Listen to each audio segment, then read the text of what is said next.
work session to order for the City of Belton, council meeting June 22nd, 2021. What items do we have tonight? Thank you, Mr. Mayor, City Council. Wanted this evening to introduce to you Ryan Murray. You'll recall that the city received a grant to do a recycling survey and to determine the interest of recycling in the City of Belton by our citizens. In addition to that survey that was paid through Mid-America Regional Council and the Solid Waste Management District, ETC agreed to provide some additional questions in there that would cover some basic citizens and city service opinions. And so Ryan's here tonight to go over the stats that we got in that survey. And so, Ryan? Yeah, thank you so much. It's a pleasure to be here this evening. Do I just need to be really close here? So, all right, well, I'll hunch over a little bit for you. It's a pleasure to be here. Thank you, Mayor and Council, for having us. I think this is the first survey conducted for the city by ETC Institute, so it's a pleasure. But beyond that, it's been over a year since I've been in a council chamber, so it feels really good to have a live studio audience, I guess, today. A lot of these have been done over the web, so it's a pleasure to be here in person with you all. For those of you who are not familiar, ETC Institute's based in Olathe, Kansas. We've been around for about 35 years, and we're really the national leader in market research for local governments. So when you selected ETC Institute, you selected really the gold standard for market research for local communities, not only in our Kansas City metro area, but nationally. So we're very experienced in what we do.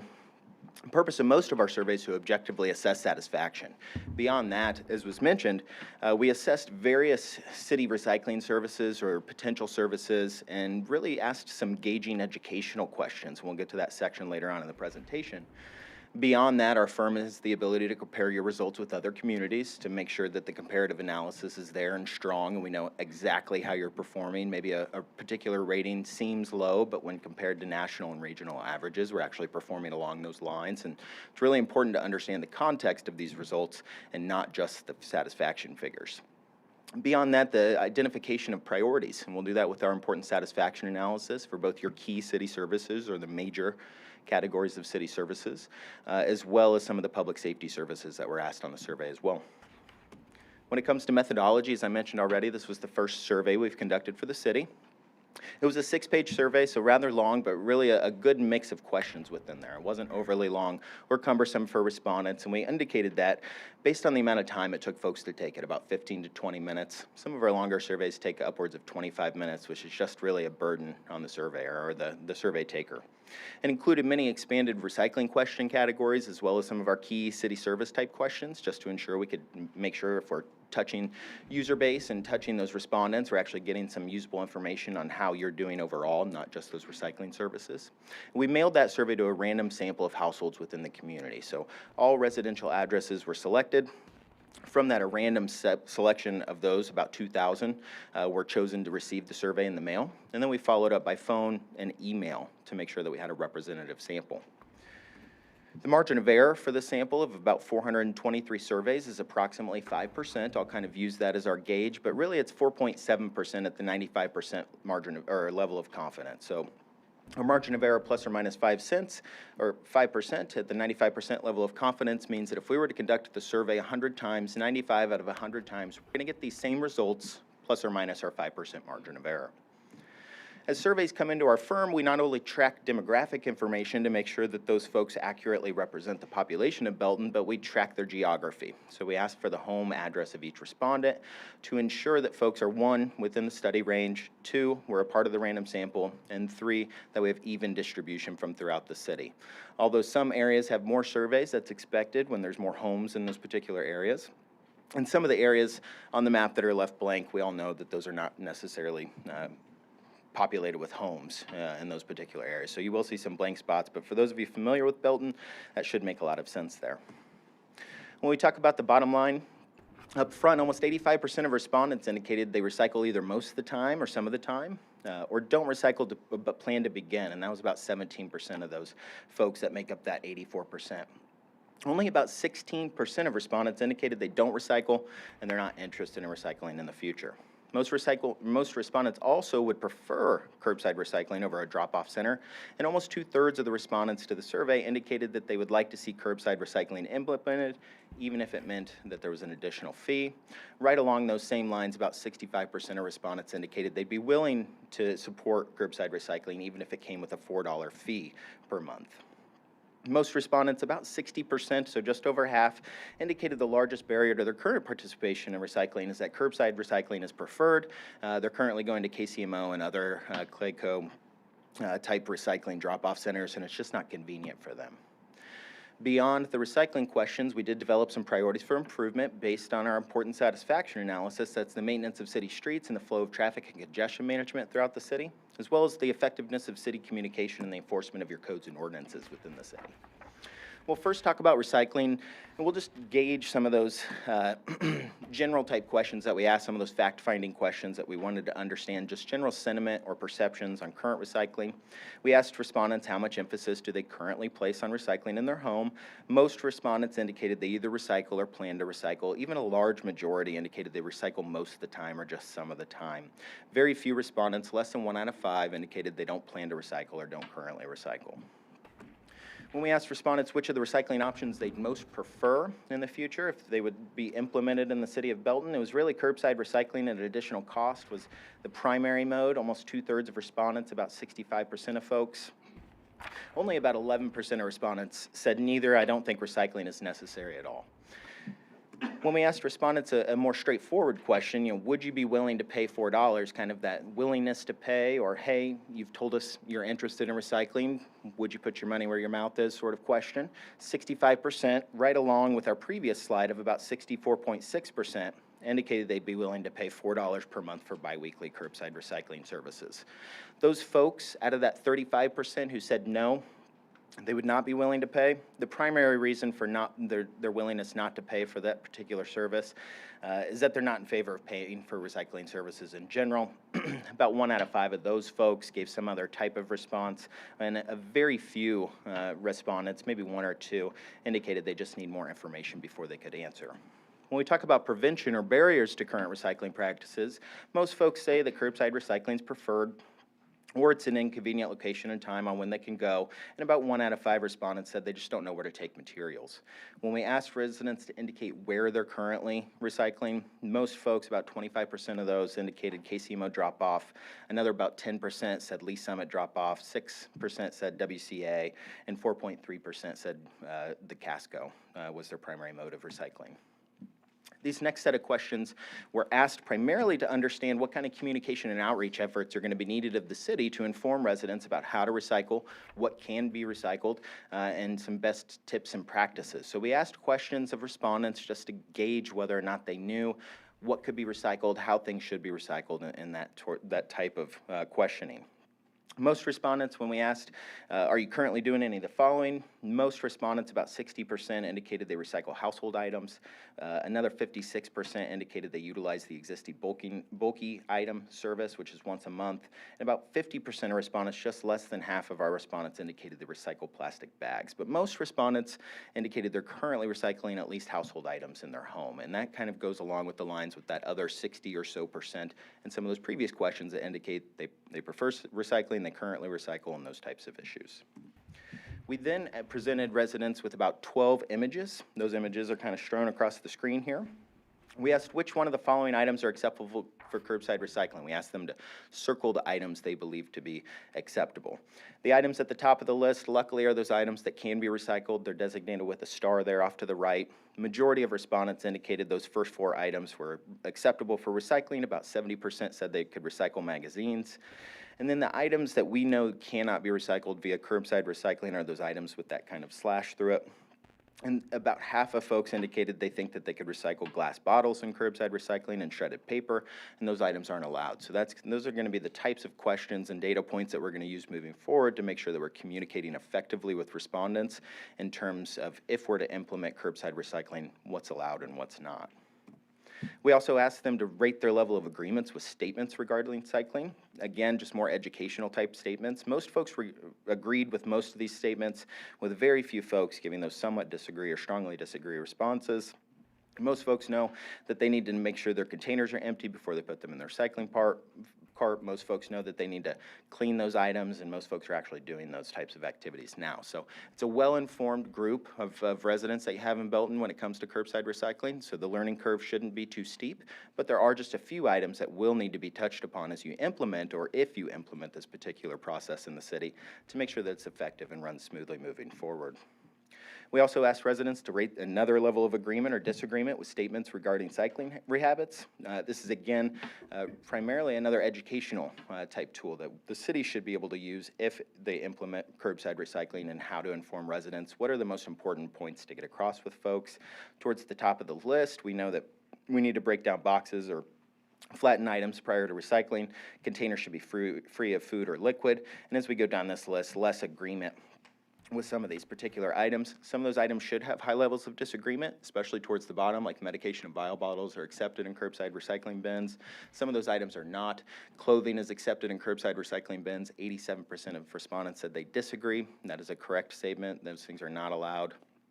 So most folks are really on the right track, with just a few obstacles probably ahead of the city if you implement that curbside recycling moving forward. Now we'll get into some of the major categories of city services. The satisfaction part, the important satisfaction analysis will also come along with this. We asked residents to rate their level of overall satisfaction with a various list of major categories of city services. As we can see here, I've pointed out two items. That's the overall maintenance of city streets and facilities, and the flow of traffic and congestion management in the city. Those are two of our top priorities for improvement. They also received the highest levels of dissatisfaction, and they also received very high importance ratings. When we get to that particular question, I'll kind of indicate that as well. When we stack you up against national and regional averages, you're actually performing very well in a number of these categories, well within our margin of error. Nothing too significant, except for, again, those two major priorities for improvement, which are at the bottom and pointed out again: maintenance of city streets and flow of traffic. One anecdotal piece of evidence that I always like to provide my clients is that when a community is running smoothly, when you're providing excellent quality service, especially customer service, as we'll see in just a few moments, folks always kind of find something to pinpoint, something to kind of complain about, and it seemed like there was a consensus on flow of traffic and congestion management in city streets, where everybody kind of landed some of their dissatisfaction ratings. And we saw that kind of trend through a few of these questions, and that's really the primary reason they became high priorities for improvement. Beyond the high dissatisfaction levels, they were among the most important items that residents think should receive the most emphasis from city leaders over the next 2 years. So definitely areas that we should be emphasizing. When we geocode results, we're not only geocoding the location of home respondents, but also shading areas of your city based on the mean response from each of those areas. And as you can see here, for the overall maintenance of city streets and facilities, we have two areas in particular that rated below that neutral average rating. You can see most of the city shaded in yellow, which indicates those are neutral ratings. Those two areas of orange averaged out to be dissatisfied. So those are the areas that should likely receive the most emphasis moving forward. And when it comes to traffic congestion and management, as you can see, kind of that area that flows along the highway there, a few more areas are a bit more concerned about overall flow of traffic and congestion management. A couple of other high priorities for improvement, not that you received high levels of dissatisfaction on these items, but they are very important to respondents, and the city should continue to emphasize these over the next couple of years, would be the effectiveness of city communication. Seeing a few areas there that actually received satisfied mean ratings for their area, whereas most of the community was neutral. And the enforcement of city codes and ordinances. And one area is in orange, which means, again, below neutral ratings for that particular item, which is really the area that should probably be focused on most moving forward when it comes to code enforcement. Customer service. This is kind of a give and take area. This is a tough one. When we talk about code enforcement, traffic enforcement, and customer service, there's always an issue. Some folks are satisfied, some are not. When it comes to codes, if somebody's got a neighbor across the street with an unruly lawn, you call code enforcement, they force that neighbor to mow the lawn. The person across the street is pretty happy that the lawn has been mowed, but the person that has been enforced upon is not necessarily really satisfied with that particular aspect of the city service. When it comes to customer service, it's the same thing, in that you have county and state roads running through your community, roads that you don't necessarily maintain. Other services that you don't maintain, or maybe the county maintains. When somebody calls your city thinking, hey, this is the city of Belton's problem, I need this person to help me out, and the person on the phone has to say, well, I apologize, ma'am or sir, this is not a City of Belton priority, or not a priority, but this is not a City of Belton service, here's a number, to reach somebody that can help you, that person is likely going to leave dissatisfied because the person on the phone was not able to reach conclusion and a satisfied remark there. However, when you look at your ratings, when we asked respondents to indicate how frequently the customer service representative or the city employee they spoke with, how often they exhibited these types of behavior, these are just outstanding ratings. As we see here, less than about 1 out of 5 respondents who call or interacted with your community, and about 2/3 of our respondents in our survey actually called or interacted with the city over the last year. You're receiving excellent marks. Very few folks are really leaving with that sour taste in their mouth after interacting with one of your employees.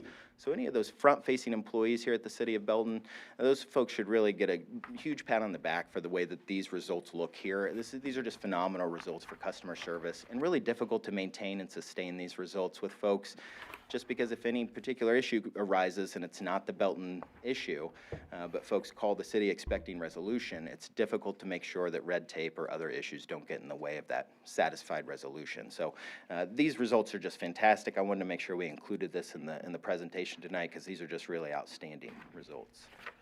One of the next major services that we asked about was public safety. It was one of the ones that we really broke down, asked a number of different questions regarding specifically public safety.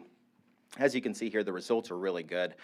The only 2 areas that showed up to be high priorities for improvement were the visibility of police in neighborhoods and the city's efforts to prevent crime. I'd like to also touch on those 2 topics. Those are difficult topics. We know that folks aren't looking out their window 24/7 to see when that patrol comes down their neighborhood. I'm sure in a community this size that there's patrols down almost every street in the community at least once or twice a day, but if you turn your head for 5 seconds, that cruiser might have gone down your street. So it's going to be important to make sure that we're tackling one of our other high priorities, which is the effectiveness of city communication, and tackling a couple of these perception issues, where we're not exactly sure what the city's doing to prevent crime, but if the city tells me what they're doing to prevent crime, it could change my perception into thinking that the city's doing a great job at that particular service. Same with, the visibility of police in neighborhoods. Just telling respondents, telling the residents how frequently police are actually cruising your neighborhood can go a long way to combat some of these perception issues. And when we combat the perception issues, satisfaction will increase and importance will eventually decrease, and then we'll have different priorities kind of climbing up the list in our next survey. So it's really important to understand some of these items are perception issues, and the way that we tackle those are not necessarily changes in our policy or in our investments, but more so a communication and outreach issue to make sure residents know what we're doing, because most of the time folks just don't know what the city might be doing to tackle a particular problem. When we look at our national and regional averages here, as you can see in the 2 high priority areas, only the city's efforts to prevent crime is really below significantly that national average. But when you're looking at the visibility of police in neighborhoods, we're actually right aligned with the national average. Not quite with the Plains average, which is kind of our Central Plains region average that we have, but you're doing very well. And that's why I kind of prefaced early in the presentation that it's important to understand context. When we see 61% of residents are satisfied with the visibility of police in neighborhoods, but the national average is only 62%, we know that there's room for improvement, but we also know that we're not behind the 8 ball with that particular service category. Same with the overall categories of city services. We asked respondents to indicate which items are most important or which should receive the most emphasis from leaders moving forward. And those were the city's efforts to prevent crime, which is very important to respondents. Over half indicated that was one of their first, second, or third choices. And the visibility of police in neighborhoods, where almost 1/3 of respondents indicated that was one of their most emphasized or should be the most emphasized items. I'd just like to take you through the maps again on this one. Most of the cities rating in that neutral category, whereas the South is actually pretty satisfied, although we know that there's not a ton of homes, not a ton of surveys coming from those areas, so those mean ratings are kind of, being taken on by just a few surveys in some of those areas, but still looking pretty good here. And visibility of police in neighborhoods. Folks are actually relatively satisfied with this item. It's just really important that we continue to maintain it. And that's why I say we should just let folks know how frequently we are currently doing that, and it would likely change perception in a lot of these areas. This might be the most impressive slide, and actually I'm going to skip through this because we actually have this same data on this particular side. This is benchmarking when we're looking at Plains and regional averages along with our national average against your feeling of safety in the city of Belton. National average is about 89% for folks feeling safe during the day in their home or in their home city. The city of Belton was at 93%.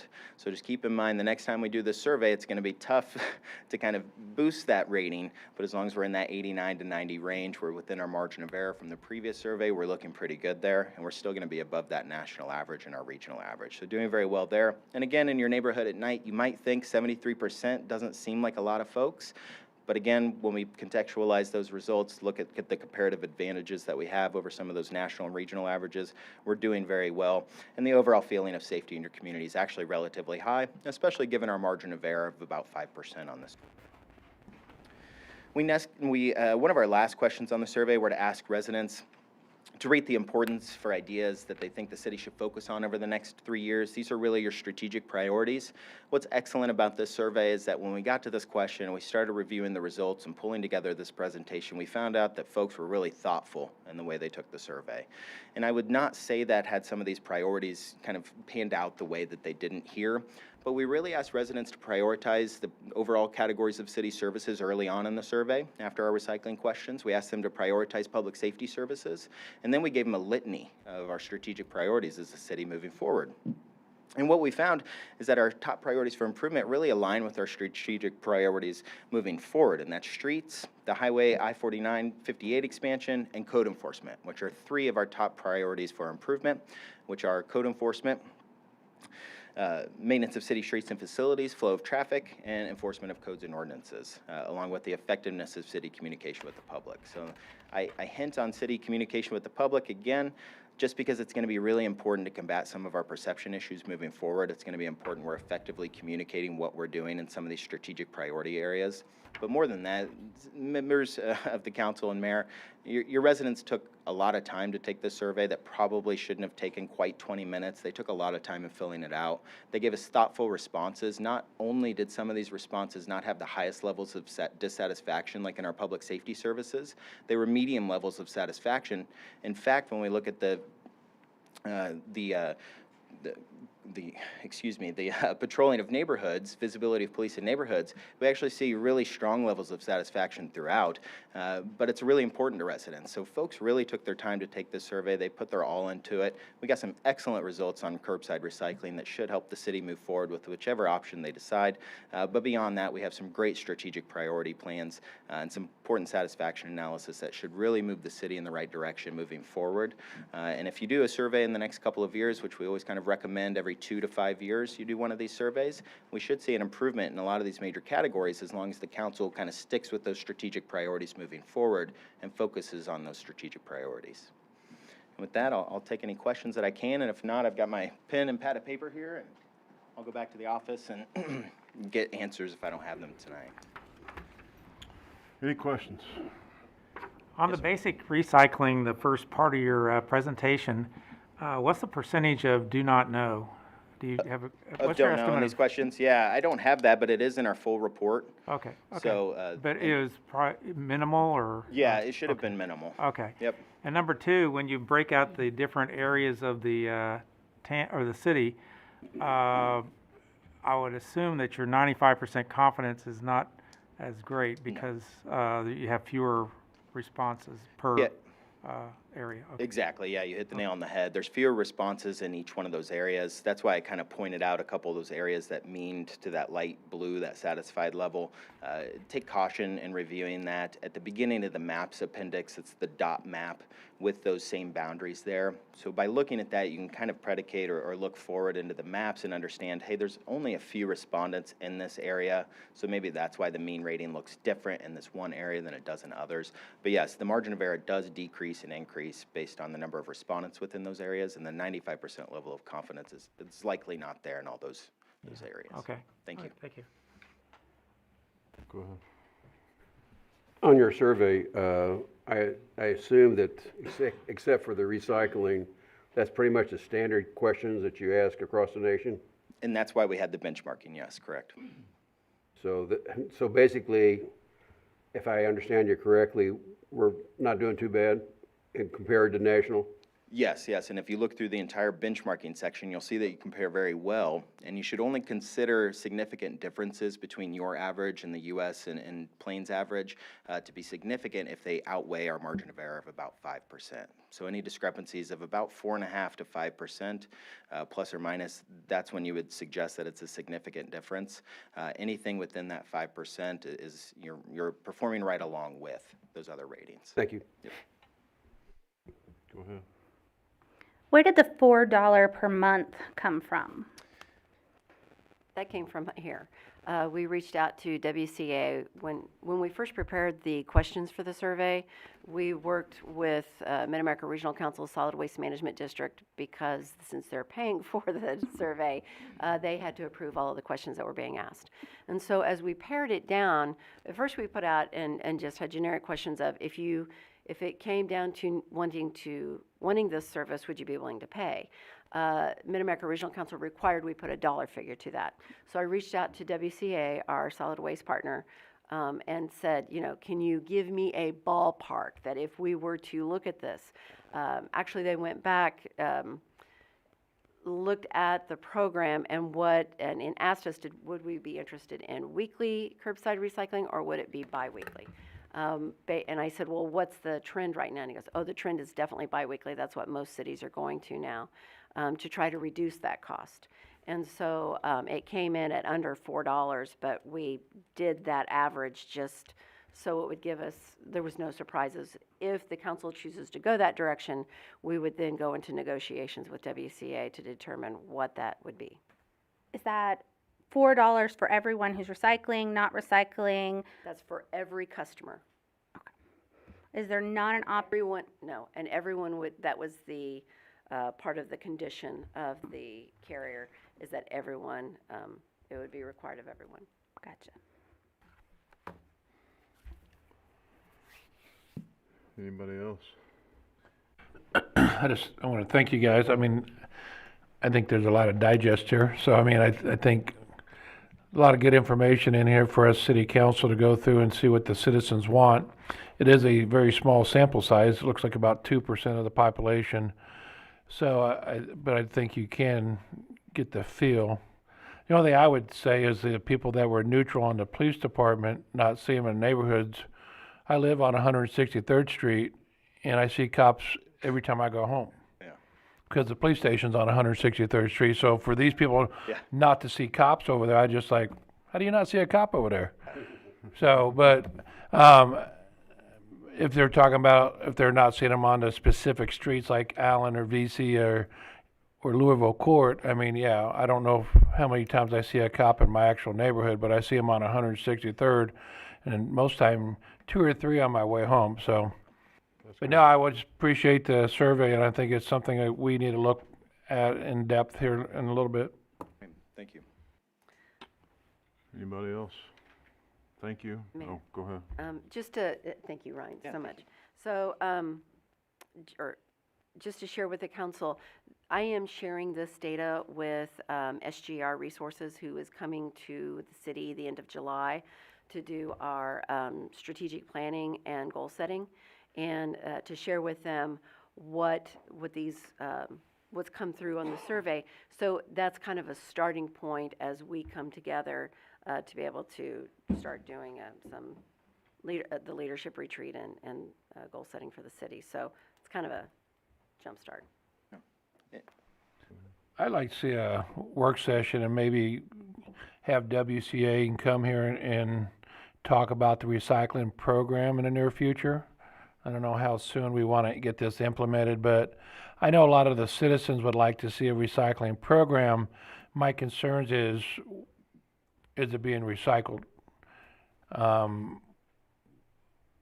2 years ago, we watched videos and we watched a lot of stuff that basically said nobody's taking our recycling. So for me, I don't want to sit here and add $4 on to something without WCA saying, hey, we are selling this stuff. It is something that we're doing. But if we do move forward with it, I think we got to do a better job of educating the public about what is acceptable and what, because the other thing that we were told is how much contaminated items we had That's why me personally like the drop-off site manned personally, other than a curbside. But if the citizens want the curbside, I'm fine.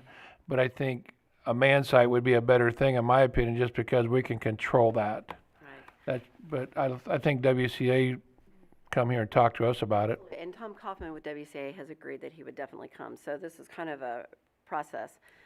The other part is that typically every year, Mid-America Regional Council and the Solid Waste Management District has a grant opportunity. Last year, we applied in August. We got the grant funds. We were able to come through, prepare the survey, issue it, get the results back. That window of opportunity for grant dollars is coming up again. We've actually been talking in staff about doing a request to maybe do a grant to purchase carts, do a grant to do education, do a grant to do some more marketing and an actual home video that impacts just the citizens of Belton, so that we are able to educate on the importance of recycling and what contamination means, and not just a canned video, but something that's customized based upon this information. Because a lot of this information, when we talked with Nadja Carpolo at Mark, Mid-America Regional Council, one of the things that she stated was, she said, you have a lot of questions in here that lends more towards education.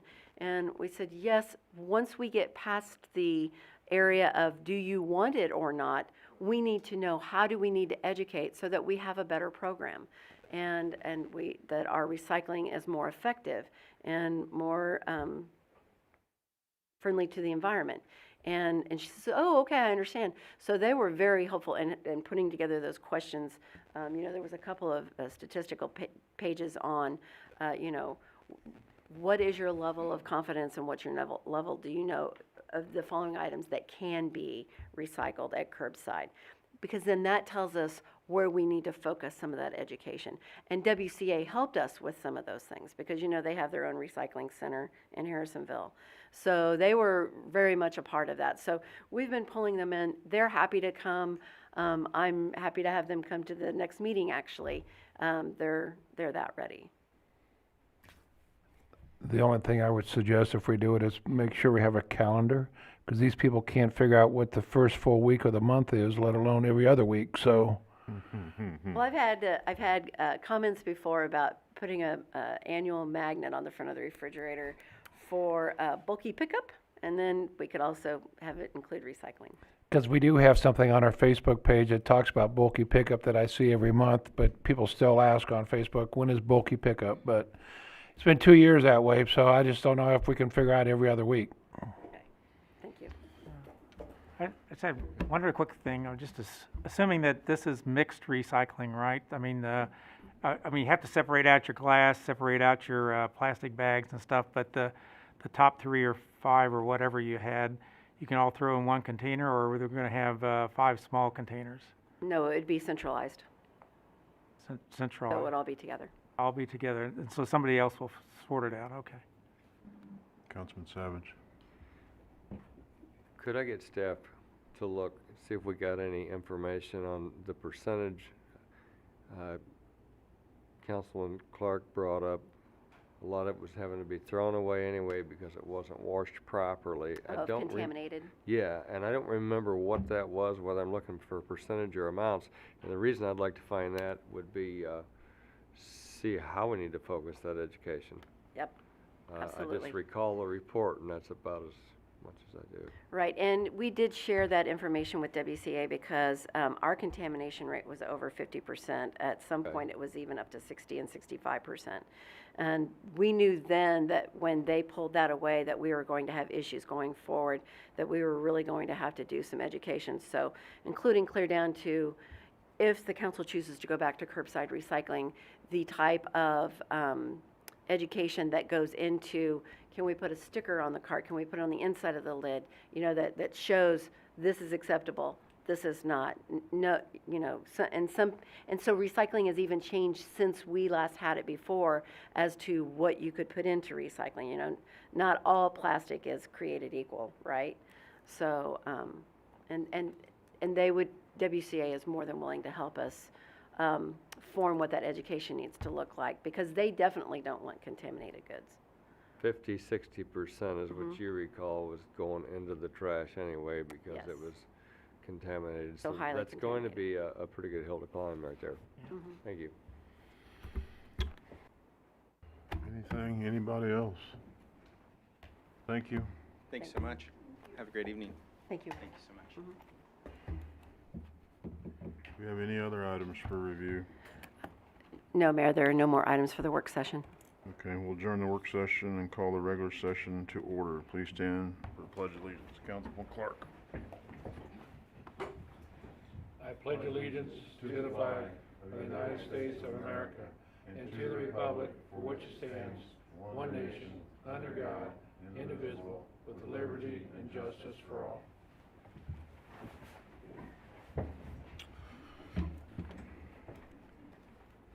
Can we have the roll call, please? Mayor Larkey, Here. Councilmember Savage, Here. Councilmember Powell. Here. Councilmember Trutzel, Here. Councilmember Kraft, Here. Councilmember Clark, Here. Councilmember Goff, Councilmember Lawson, Here? Councilmember Peak. Here. All right, consent agenda, one motion non-debatable to approve the recommendations noted. Any member of the council may ask for an item to be taken from the consent agenda for discussion and separate action. We have a motion and a second. Can we take D off, Mayor? We can? Was that B as in boy or D as in David? Okay. Do you want D and, can we take E, D and E? Since they're so large and, because I'm sure we want to talk about D and E. What? Said F is pretty large. I don't know if I have questions on that. So, all right. Removing D and E at this time. Anybody else? All in favor? Aye. All opposed? None. Motion carries.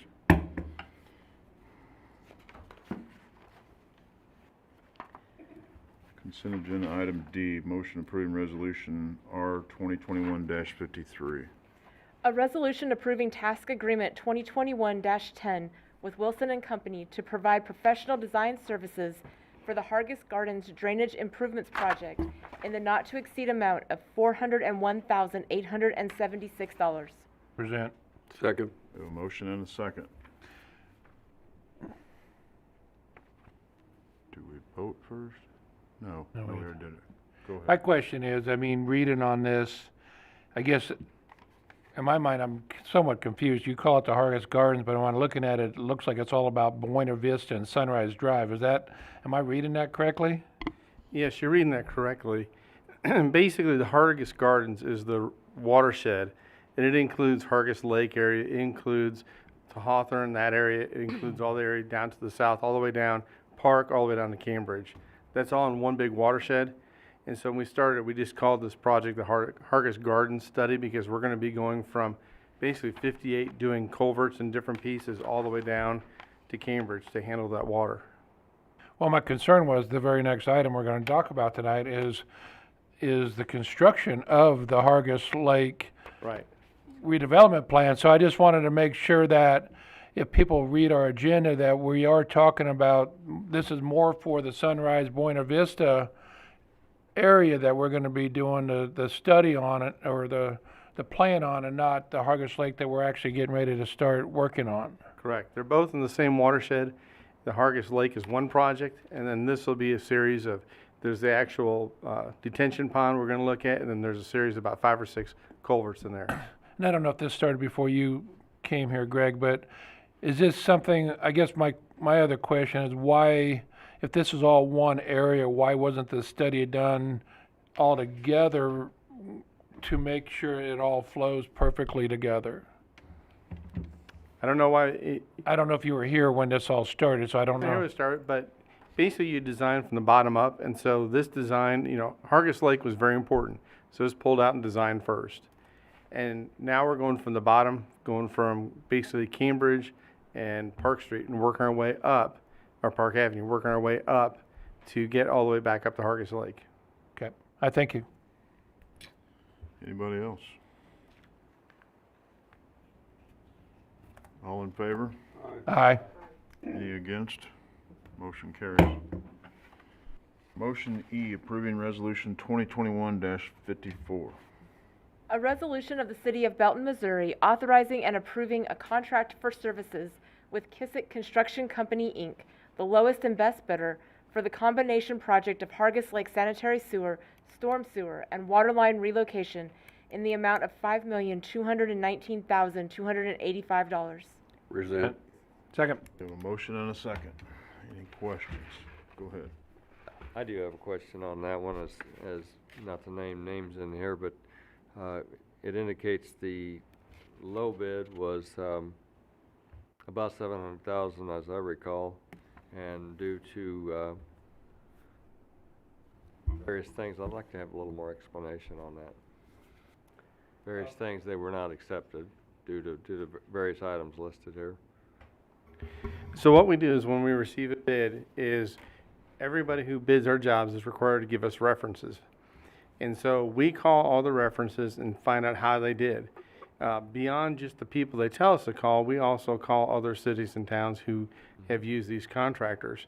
And so the city has used this contractor before, the apparent low bidder, and the low as red bid. Right. And when we used them the last time, we had many change orders. Actually, it was an excessive amount. And the amount you usually try to have is less than 2% on a project of change order for dollars. Their amount of change orders exceeded 9%, it was close to 10% on their job. And they also had 17 or more change orders on that job, which is an excessive amount. And so on the references, they also had 3 major themes that every city gave us. One was that the erosion control that they provided was inadequate and ended up with silt going past their erosion control. That they did not, they buried their water lines before they could be tested, which is a huge problem with us. And they also were not very good with the neighbors. This job is absolutely going through every neighborhood, everyone's backyard. We're going next to pools, next to people's foundations. Communication with the neighbors is very critical in this job. And I can't say how important that is. The second thing is that we're building a job against Hargis Lake. The city has had problems in the past, and this was before I was here, so I can't explain what exactly happened. All I can tell you is that the city ended up dredging that lake because of silt that got into the lake. That is something we really want to avoid. That's very expensive. And so having proper erosion control, maintaining your erosion control, cleaning it out, keeping things in order is very important in this project. And the third thing is we do not want someone building water lines, burying them and saying, whoops, I'm sorry. They'll have to actually dig them all back up so we can be tested. Everything must be tested. We will not allow water line to be installed that's not tested properly. And so we heard enough problems, plus with our personal experience, we felt it was in the best interest of the city to choose choose the best and lowest bid. And that's fair enough. It does bring up another question, probably for another time, but I'd like to know why we don't have control of those change orders. They should not be in a position to force that on us, but would you please just bring that back to another meeting? Well, I can answer the last contract that we had that problem with, in that particular one. I'll just give the answer real quick. It was a 3-way contract between us, Grandview, and MoDOT on 155th Street. So that led to other problems too. Yeah, I have no problem with the explanation as a whole, but again, the change orders of that amount, I want better control of that. We don't want the contractor to be able to tell us that. If they're doing things that's forcing it, we need to know what that is, and we need to find a weak spot and correct it, if it's possible. Thank you.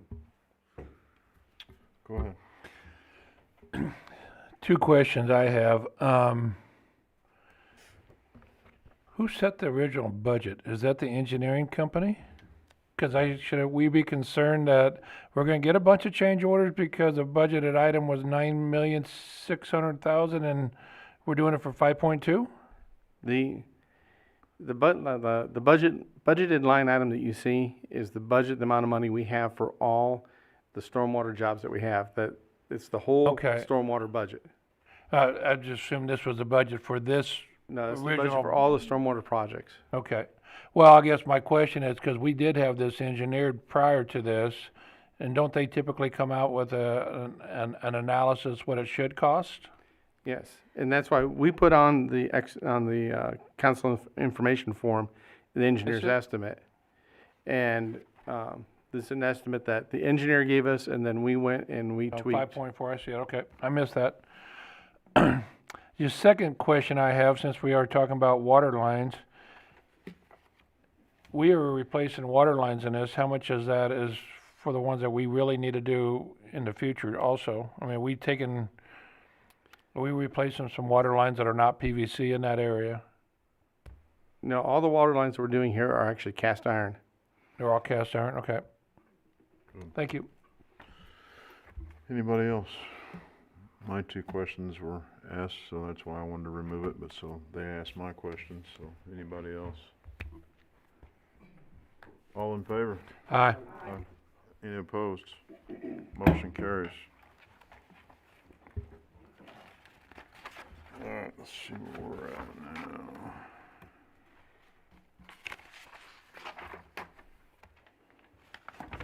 Regular agenda. Motion approving the final reading of bill number 2021-32. An ordinance amending Chapter 11, Health and Sanitation, Article 4, Solid Waste, Section 11-106B9 of the Code of Ordinances of the City of Belton, Missouri, to update the hardship exception. Present. We have a motion and a second. Any discussion? I just had a question. I read it, but could somebody explain to me where this came from? A couple of residents have asked, was it a resident complaint, or was it just that we figured out it was not quite written right in our code of ordinances, or what? No, actually, we were having difficulties with the performance of this. As you may recall, at the last meeting, we shared that the city of Belton has close to 60 hardships in our community. The average in most communities of our size are anywhere from 7 to 10.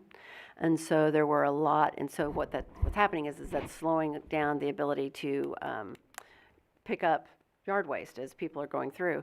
So, in talking with the contractor, what they stated is more than likely if an individual has a hardship, they're not cutting their own grass. So let's make it okay so that whoever is doing that and they're putting it in bags, instead of just sitting it up at the house, have them put it at the curb so that on the day of pickup, they can pick it up right there. And it's already there, and the homeowner that's under the hardship doesn't have to worry about it. And it's more streamlined. Any other questions? Roll call, please. Mayor Larkey, Yes. Councilmember Peak. Aye. Powell, Yes? Savage, Aye. Kraft, Aye. Clark, Aye. Lawson, Aye. Trutzel. Aye. Motion carries. B, motion approving final reading of bill 2021-33. An ordinance amending Section 4 of Ordinance Number 2021-4621, Exhibit C, Articles of Agreement, and authorizing certain actions. Present. We have a motion and a second. Any discussion? Seeing none, can I have a roll call, please? Councilmember Peak. Aye. Clark, Aye. Powell, Yes? Savage, Aye. Kraft, Aye. Trutzel, Aye. Lawson, Aye. Mayor Larkey. Aye. Motion carries. C, motion approving final reading of bill 2021-34. An ordinance accepting the continuance of a Mid-America Regional Council grant and accepting an additional grant for services to individuals at the Belton Senior Center. Second. We have a motion and a second. Any discussion? Seeing none, roll call, please. Councilmember Lawson, Aye. Clark, Aye. Powell, Yes? Savage, Aye. Peak. Aye. Trutzel, Aye. Kraft, Aye. Yes. Mayor Larkey. Motion carries. D, motion approving final reading of bill 2021-35. An ordinance of the City of Belton, Missouri, amending Section 8-119, Costs, Fees, and Surcharges of the Code of Ordinances of the City of Belton, Missouri. Second. We have a motion and a second. Any discussion? Seeing none, roll call, please. Mayor Larkey, Yes. Clark, Aye. Councilmember Lawson, Aye. Peak. Aye. Trutzel, Aye. Kraft, Aye. Howell. Yes? Motion carries. Just a moment, Mayor. I think I forgot to call Councilmember Savage. Is that correct? You did. Motion uncarries. Sorry. Savage? Aye. Thank you. Motion carries. E, a motion approving resolution 2021-56. A resolution approving a public service agreement between Oates, Inc. and the City of Belton, Missouri to provide daily site transportation for individuals to and from the Belton Senior Center. Present. Second. We have a motion and a second. Any discussion? Didn't we do this already? This is a different one? Yeah, this is a different one. The one that we approved probably in the last quarter was for the new service for on-call services needed. This is the actual pickup and return home for the congregate meals that will be returning to the senior center effective August 2nd. Any discussion? Is this a Same. grant? Do we get is this we a grant get- from Mark, or is this? We get reimbursed from Mark for part of this. The other portion is budgeted in the city's budget for the senior center. I'm assuming we had a carryover last year, because for the majority of the year, we didn't use this service? Yeah, if we didn't use it, we weren't billed for it. Okay. Thank you. Any other discussion? Seeing none, all in favor? Aye. Aye. Any opposed? And I will abstain. Motion carries.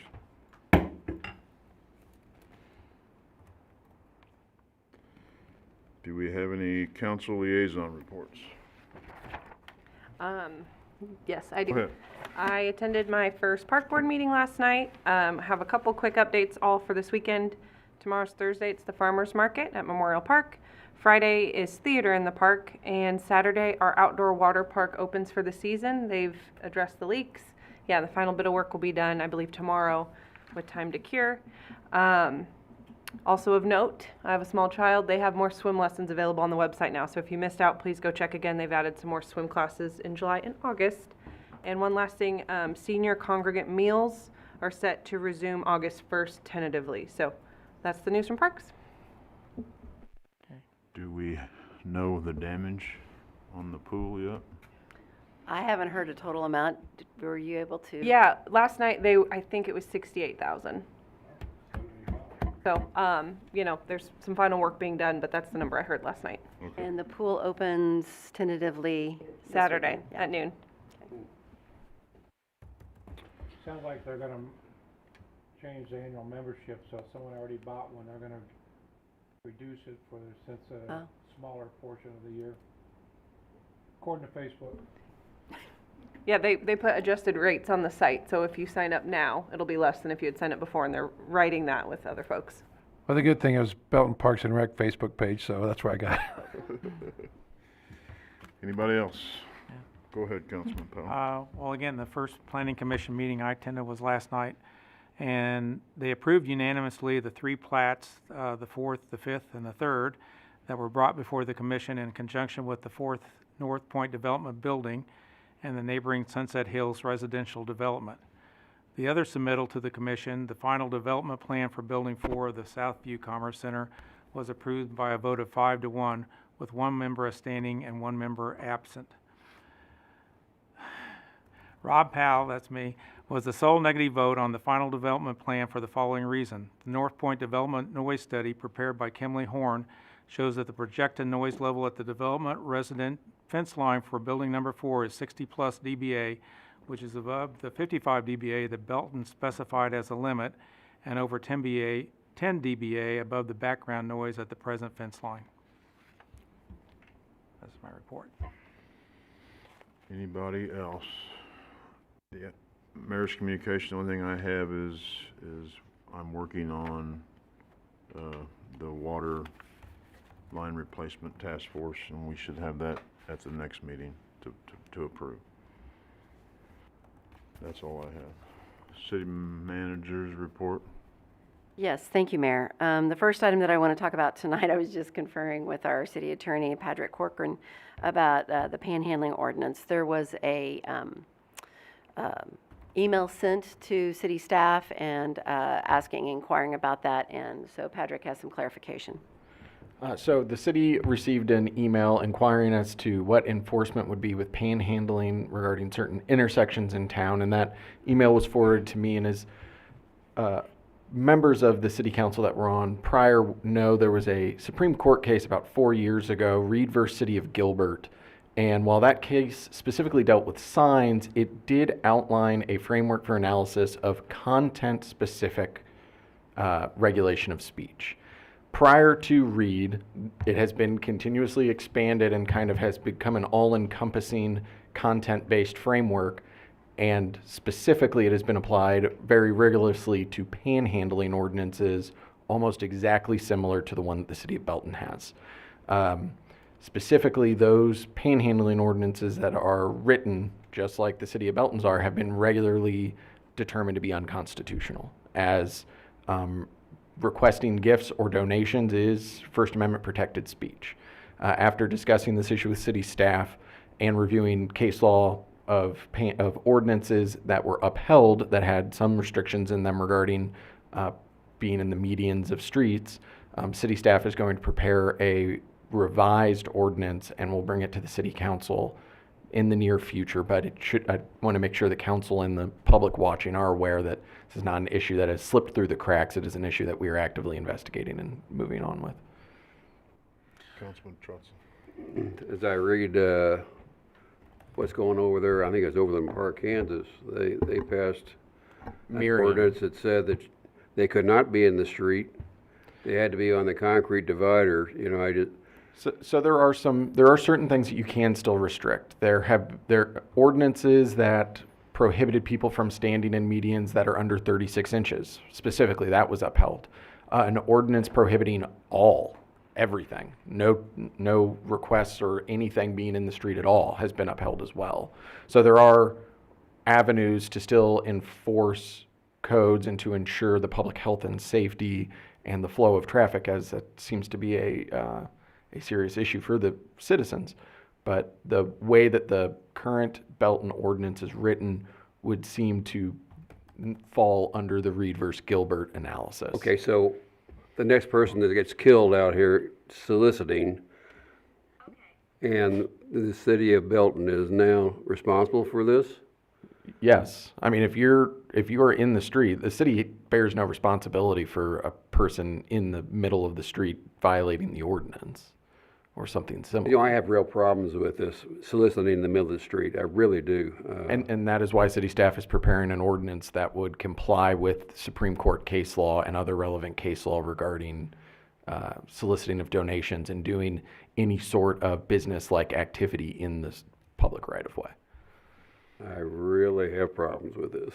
Yeah, and if you read your all's current code, luckily the first thing I did when I was your city attorney is made you all adopt a code that specifically preempted anything that could be considered unconstitutional. And if you take a look at the current code, there are specific types of content that are allowed, and then there are certain types of content that are not allowed. And under Reed and all First Amendment case law, drawing distinctions between what sort of content is okay and not okay will fall. Okay. Councilman Clark.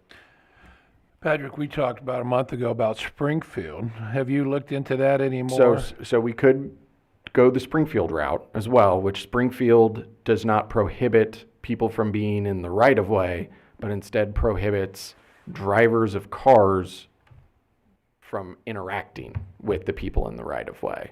So that is another avenue.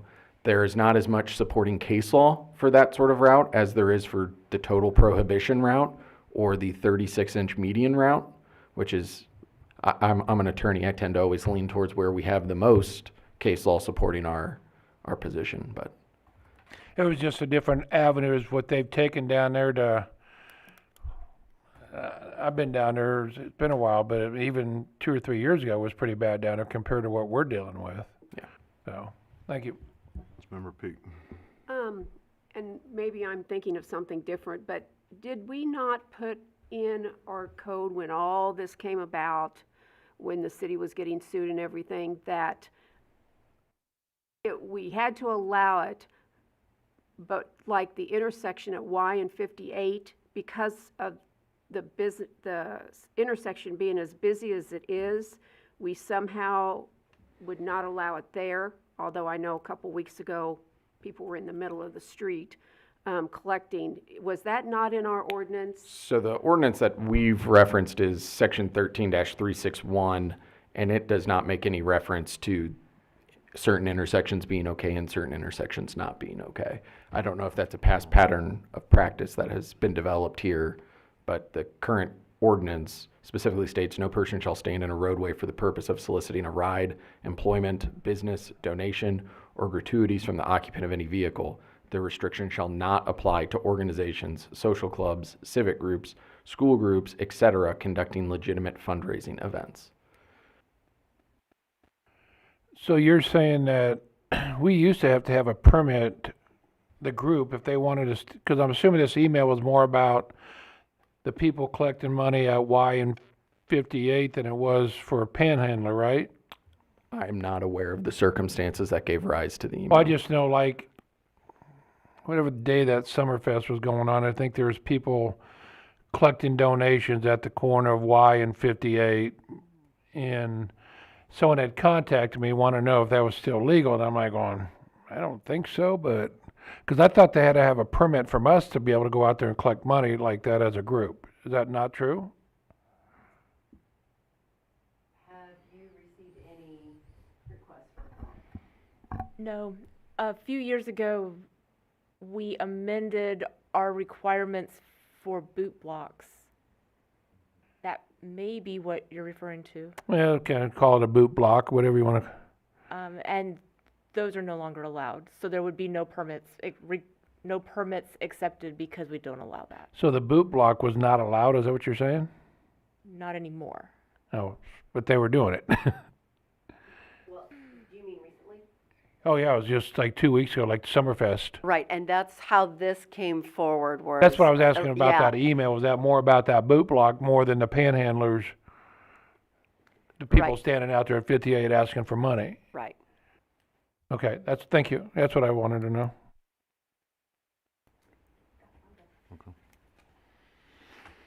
Anything else? Yes, I have a few more items. The blasting for the 301 apartments is scheduled to begin tomorrow between 10 and 11:15 a.m. Will happen periodically for the next 2 to 3 weeks, contingent upon weather. So I wanted to provide you an update on that. Also, the house fire on South Cedar is still under, the insurance company is still doing their investigations. We're following back up with them to make sure that they get all their paperwork in order to the city, and so that as soon as there's some clarification on that building, action can be taken. And then finally, the last item that I have is at the last meeting, there was some discussion about whether or not to have, city staff still needs direction as to what council would like to do regarding funding city needs, whether that's from water to stormwater to roads, as we heard tonight in the survey. And in talking with the mayor, I believe there was some discussion about forming a task force versus having a special work session, and just wanting to know if I could get some additional feedback from the council and mayor as to what that looks like. What do you need from us? What can we do? I don't think we need anything from staff at this point. I will have a task force ready for next meeting. Okay. And that's all I have, Mayor. Mayor, I'd also like to see if part of that task force could throw in we went to a meeting last week and somebody stated, I think it was a Cass County Economic Development meeting I was at, that the state of Missouri passed an internet use tax. Is that just for the state of Missouri, or does that encompass all communities in the state of Missouri? So again, I was not at this meeting, but based on just what you said, the Missouri legislature did pass an expanded use tax. It was part of Senate Bill 153.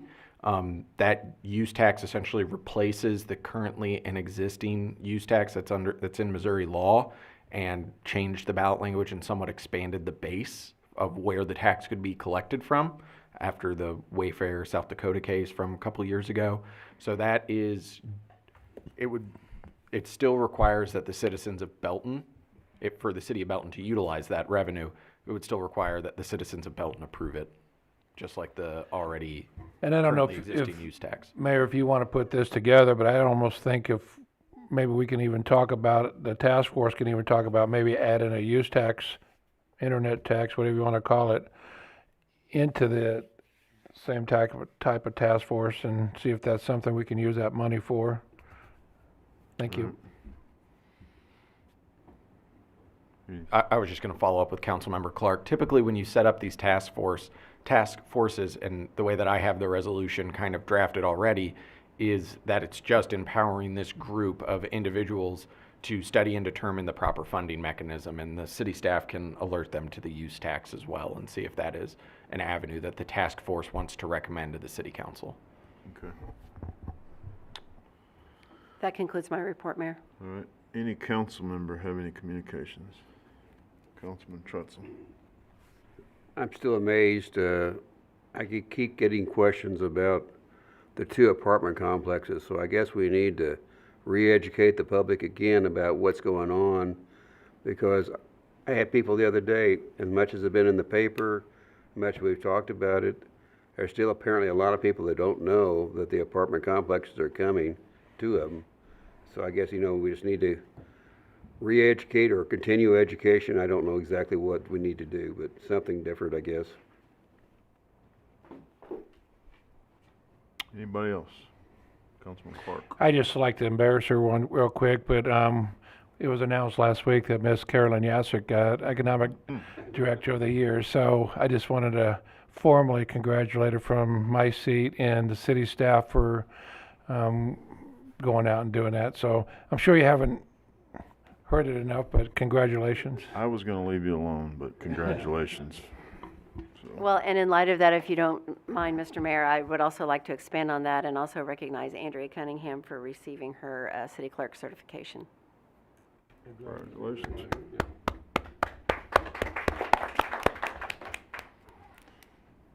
Anybody else? You got to Talked make enough tonight. I was just going to say make a motion, but you got to make that motion. So. Anybody else? Entertain a motion to go into inter-executive session to discuss matters pertaining to legal actions according to Missouri State Statute 610.021.1, and to discuss matters pertaining to negotiated contracts according to Missouri State Statute 610.021.12, and that the record be closed and the meeting adjourned from there. Present. We have a motion and a second. Any discussion? Roll call. Seeing none, roll call, please.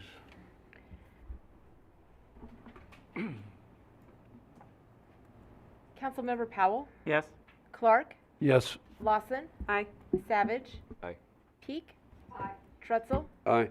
Kraft, Aye. Mayor Larkey. Aye. Stand adjourned, or, yeah.